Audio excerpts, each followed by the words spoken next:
Olá, boa tarde, doutoras, doutores, senhoras e senhores. Hoje, dia 28/7, exatamente 14 horas e 10 minutos. Muitos alunos pediram para que eu me manifestasse com relação ao veto 41/2021, que foi o veto presidencial que fez afronta, a meu ver, ao princípio da dignidade da pessoa humana. Afronta também ao artigo 6º, aos artigos 196 a 200 da nossa Constituição Federal. O veto do Projeto-Lei 6.330 de 2019,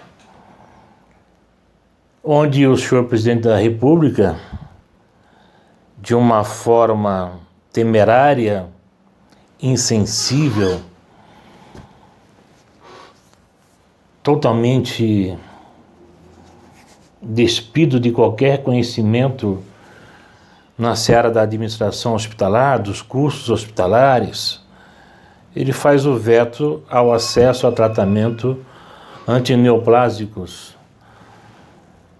domiciliares, ou seja, aquela prescrição medicamentosa de um quimioterápico que o médico prescreve ao seu paciente para que ele inicie o tratamento no âmbito da sua residência, no aconchego do seu lar, com o apoio dos seus familiares, fazendo a ingesta oral desse quimioterápico, ou que dê tratamento, dê seguimento a esse tratamento em home care ou apenas na sua residência. Senhores, é incrível, eu gostaria de saber com quantas pessoas o senhor Presidente da República conversou acerca desse problema para ele vetar. Ele vem a público e diz que o veto foi porque o senador que fez a proposta não indicou a fonte financeira de origem para sustentar esse projeto de lei 6.330 de 2019. Ora, quer me parecer que aqui há uma temeridade tamanha, uma falta de sensibilidade, e quer me parecer que houve um lobby dos planos de saúde para que houvesse esse veto. Ou pode ser também, uma manobra do senhor presidente. Eu veto, e como a maioria do Congresso não vai com a minha cara, então eles vão derrubar meu veto. Se for isso, parabéns, foi uma estratégia, eu vou ter que me redimir. Agora, se nós estamos falando que quem fez a proposta não indicou de quais fundos ou de onde adviriam as verbas para manter esse projeto de lei. E os 6 bilhões, senhor Presidente da República, do fundo partidário? O senhor disse que o senhor iria vetar, agora o senhor já está voltando atrás, que vai adequar o veto, que vai ser um veto parcial. Nós sabemos que não existe veto parcial, segundo os melhores constitucionalistas. Então eu, como cidadão brasileiro, tenho que pagar, tenho que ver, expoliar dos impostos que eu pago, 6 bilhões de reais para que um cidadãozinho qualquer possa fazer a sua campanha. Ora, se eu quero estudar, eu tenho que pagar os meus estudos. Se eu quero comprar um carro, eu tenho que trabalhar e conseguir dinheiro para comprar esse carro. O caboclo quer ser um político e eu tenho que pagar a campanha dele? Não estou entendendo isso aí. Essa conta não fecha. Aí o senhor, de uma forma covarde, me desculpe que isso é uma forma covarde, o que o senhor fez, senhor Presidente da República? O senhor desrespeitou, inclusive, o princípio basilar da Constituição Federal, no seu artigo 1º, inciso 3º, o princípio da dignidade da pessoa humana. Sem contar que o senhor também ofendeu o próprio artigo 6º e o artigo 196, 200 dessa mesma carta política. Senhor presidente, no período de 2010 a 2030, há uma projeção que nós vamos pular de 14 milhões de novos casos de pacientes com câncer para 21 milhões em 2030. Isso no mundo. Não estou nem colocando o Brasil. O Brasil é um caso à parte. E com isso, os gastos com esses pacientes passam de 290 bilhões para 458 bilhões. E os países ricos vão contribuir 1,8% a mais com os novos pacientes oncológicos. Senhor presidente, 70% aqui no Brasil agora, dos pacientes que entraram em óbito em decorrência do câncer, eram pessoas economicamente ativas. O que aconteceu com essas pessoas? Vieram em óbito. Quem pagou essa conta? Eu e todos os cidadãos brasileiros. Por quê? Porque certamente a viúva, com todo o direito que tem, foi requerer a sua pensão lá no INSS, foi requerer seus benefícios, e isso engrossa aqueles 490 bilhões de rombo que o SUS vem carregando, que hoje eu acho que é bem maior do que isso. Senhor presidente, o tratamento primário de um paciente com câncer, ele é de suma importância. Por quê? Porque ele reduz os custos diretos e indiretos que eu vou ter com esse paciente. Quando eu trato um paciente em home care, ou que eu faço uma prescrição medicamentosa para que ele possa iniciar ou dar continuidade ao seu tratamento na sua residência, eu estou reduzindo custo hospitalar, senhor presidente. Redução de custo hospitalar. Será que o senhor sabe quanto custa um leito hospitalar? Será que o senhor sabe quanto custa um leito de UTI? Quais são os profissionais envolvidos? Quais são as despesas fixas, variáveis de um hospital? Eu creio que o senhor não fez a lição de casa. E aqui eu peço desculpas ao senhor e já quero de antemão dizer ao senhor que não tenho nada contra o senhor. Pelo contrário, voltei no senhor. Mas eu estou vendo o senhor fazer tantas coisas, a meu ver, erradas, que eu estou achando que o meu sonho e de muitos brasileiros que votaram no senhor começam a ruir. Quando eu vejo a sua decisão de vetar a dispensa de tratamentos quimioterápicos para pacientes oncológicos domiciliares, eu vejo que lhe faltou sensibilidade. E vejo também com muita clareza o poder do lobby político dessas operadoras de saúde.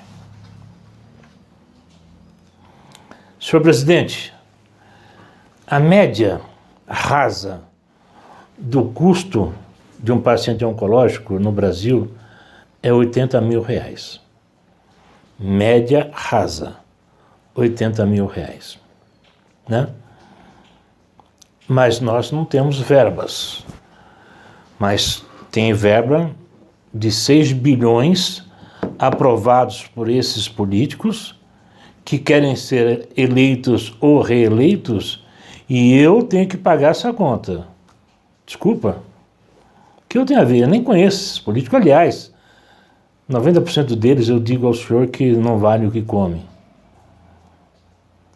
E o senhor sabe muito bem do que eu estou falando.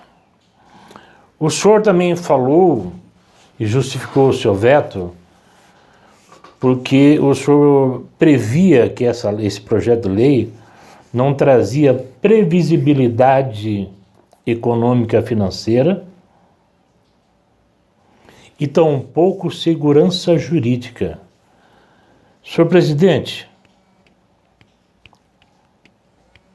o convênio médico, o plano de saúde, eu vou falar num linguajar bem simples, é tal e qual um seguro de veículos, um seguro contra incêndio, contra roubo. É um contrato de risco, senhor presidente. Um contrato de risco para aquele que contrata o serviço da seguradora e um contrato de risco para a seguradora. Não é comum a pessoa, durante 10 anos, ter um seguro contra roubo, contra furto do seu veículo, contra colisão de terceiros, e durante 10 anos pagou e nunca precisou usar. E o dia que ele deixa de pagar, naquele dia ele se envolve num sinistro. Portanto, falar que, em primeiro, não tinha origem de verbas. Tá, mas nós temos para 6 bilhões e o que o senhor gentilmente vai fazer é tirar de 6 bilhões para 4 bilhões. Senhor presidente, por que o senhor não pega esses 4 bilhões de reais e o senhor não investe esse dinheiro na saúde pública?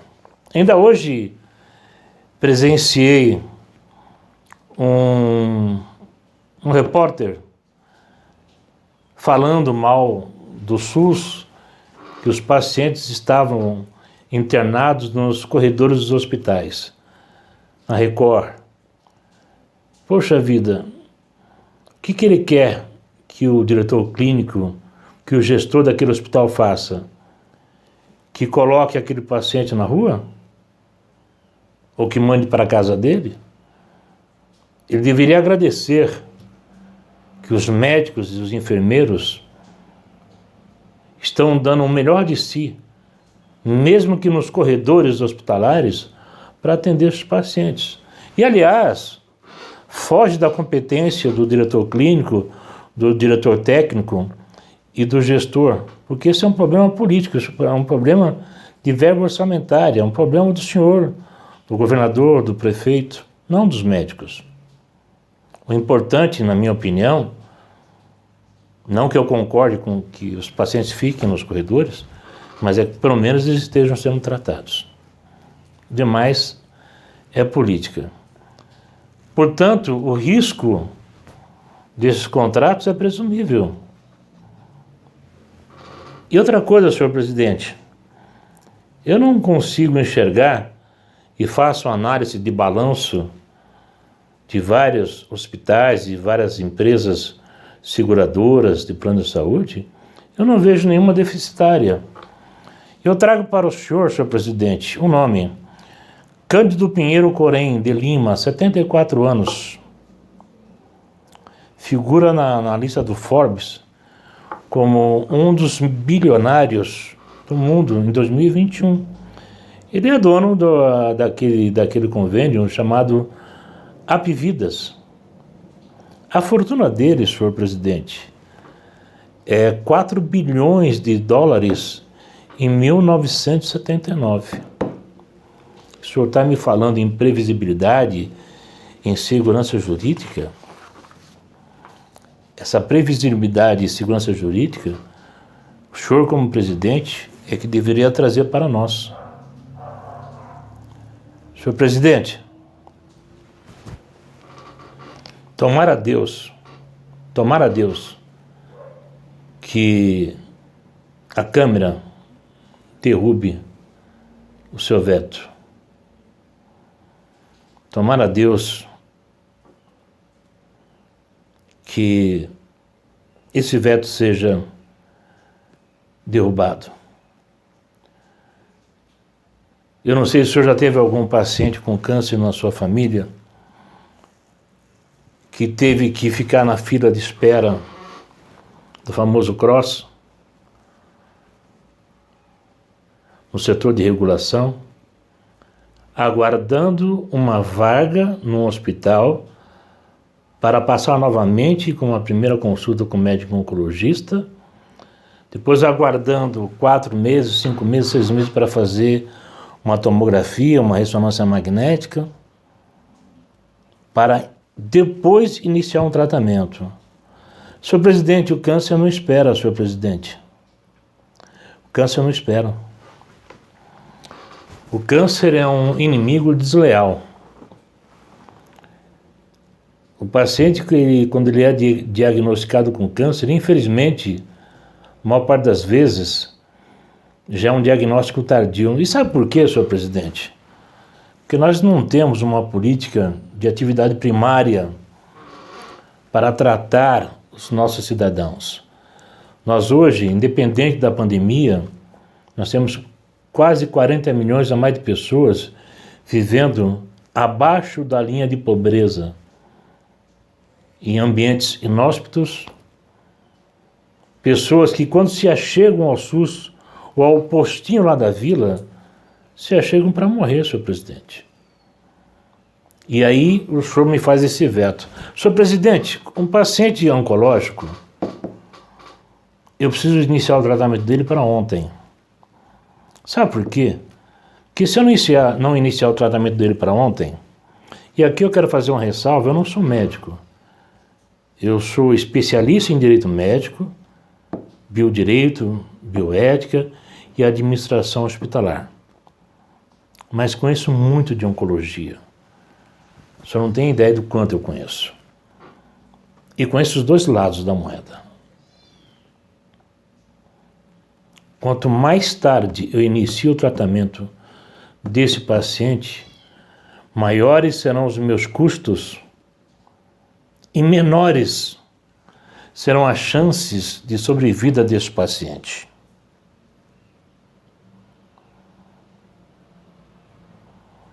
Sabe o que eu estou dizendo para o senhor?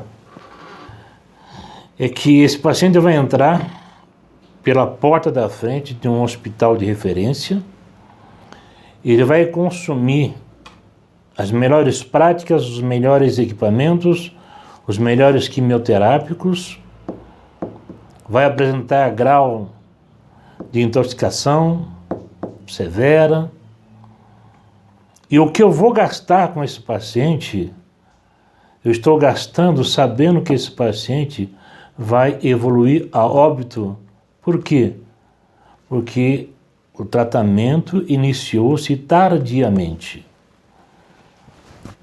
Então eu não entendo essa política do senhor e de tantos outros que fazem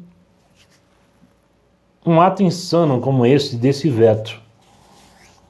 O senhor deveria ser mais corajoso, a meu ver, e ter sancionado e ter vetado, acabado com esse fundão de 6 bilhões de reais.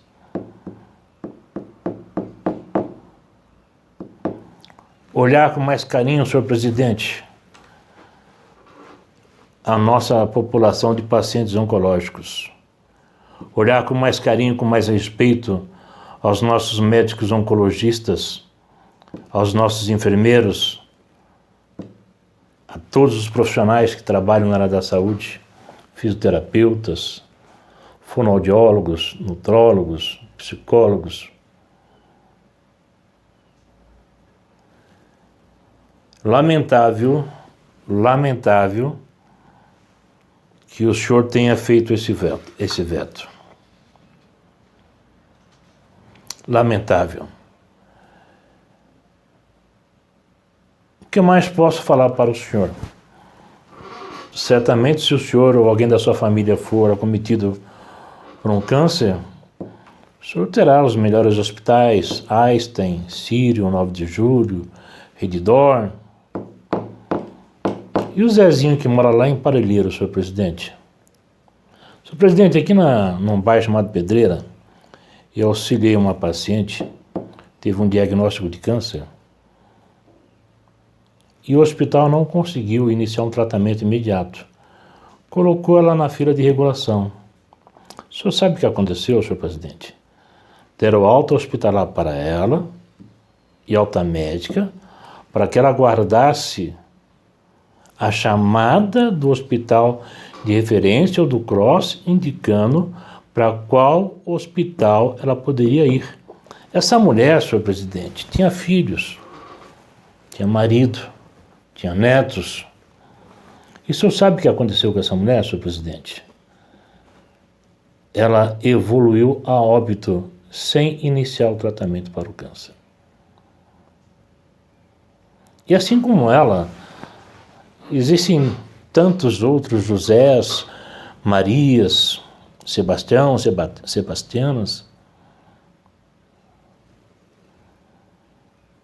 Gostaria que o senhor consultasse a sua consciência, o seu coração, e que o senhor voltasse para o seu projeto de origem, onde o senhor prometeu na sua campanha política salvar o Brasil, cuidar da segurança, da saúde, trazer de volta a dignidade a muitas pessoas que já perderam, e não porque elas tenham dado causa, não, mas porque esses políticos que estão aí, assim têm feito com todos nós. É isso. Esse veto, senhor presidente, é uma vergonha. Esse veto é uma vergonha. E para concluir, senhor presidente, com esse veto, e se não for derrubado, o senhor sabe o que vai acontecer? Sabe qual foi o grande pulo do gato que o senhor deu? Não sabe? Eu vou lhe explicar. O senhor vai sobrecarregar mais ainda o SUS. Vão duplicar, quadruplicar as ações contra o SUS. De pessoas em busca de quimioterápicos, de tratamentos, de órteses, próteses. Sendo que, na verdade, as pessoas que têm convênio médico têm esse direito. E a previsibilidade e segurança jurídica está no próprio objeto social dessas empresas de convênio médico. Acabei de dar o nome para o senhor, não foi inventado não. Entra lá no Dr. Google da vida que o senhor vai ver. Isso faz eu crer que houve um lobby político muito grande das operadoras de plano de saúde para que seja derrubado esse projeto de lei, para que o senhor tivesse dado esse veto. E é lamentável, senhor presidente. Até porque, senhor presidente, é estranho. Eu falei até agora do fundão eleitoral, né, de 6 bilhões, mas foi propositadamente. Porque, na verdade, senhor presidente, esse seu veto só beneficia as operadoras de plano de saúde privados. Portanto, qual será o impacto geral? Qual é o percentual de pessoas que nós temos no Brasil hoje que são detentoras de um convênio médico? Nós sabemos que a grande maioria dos brasileiros se utilizam do SUS, porque não tem condições de pagar um convênio médico. E, aliás, até por força da própria anomalia política pelo que nós passamos, independente da pandemia, que é um caso à parte, né? Um caso à parte, é um caso inclusive penal, as pessoas foram perdendo o seu poder financeiro, senhor presidente, em razão da anomalia da nossa política. E o que elas fizeram? Migraram de um plano A para um plano B, depois não aguentaram, foram para um plano C e depois foram para um plano D.